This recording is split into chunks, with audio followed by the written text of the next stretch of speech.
Not a spring-like day at all today. Yeah, it definitely wasn't. I feel like we all woke up in a snow globe today. Once again, let's send it to Chief Meteorologist Howard Manges. Howard, how are we looking now? Yeah, it's still cold.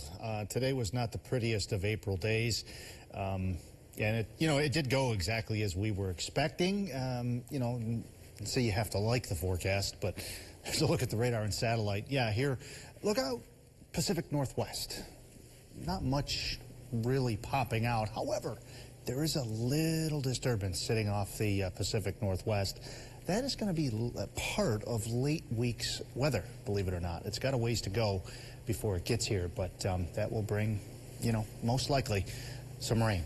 Looking outside right now, we have been seeing some clearing coming in from the west this afternoon, and it looks like that trend in snow has really decreased here over the last couple hours compared to where we were at earlier this afternoon. We've got temperatures in the 20s right now. That's 15 or so degrees below where we were yesterday at this time. Look at this, solid 20s. Ithaca's up to 30. 24 in Stamford, Delhi, Roxbury, all coming in at 24.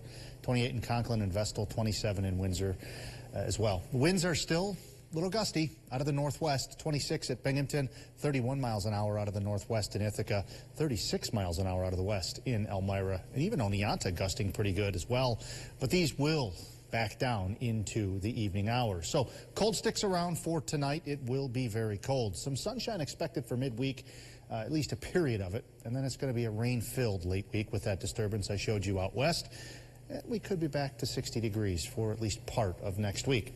Rain-filled I talked about Thursday, Friday, and Saturday. Here's a look at the European weather model showing anywhere from about 1/3 of an inch, perhaps up to around an inch of rain during that stretch of weather. And then the GFS is showing a little bit wetter. Higher totals anywhere from 3/4 of an inch up to maybe 1.25 inches or so. This appears to be a little bit high right now, but we will, of course, keep a very close eye on it for you. I think we're probably going to be in that 1/2 to 1 inch range for most of the area.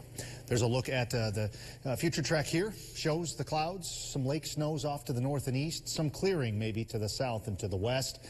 Daybreak tomorrow, we're looking at clouds, but there's some sunshine expected for part of the afternoon anyhow. Clouds will move back in Wednesday night into Thursday morning. We have some rain and snow coming in early in the day. It changes over to mainly rain by Thursday afternoon and Thursday evening.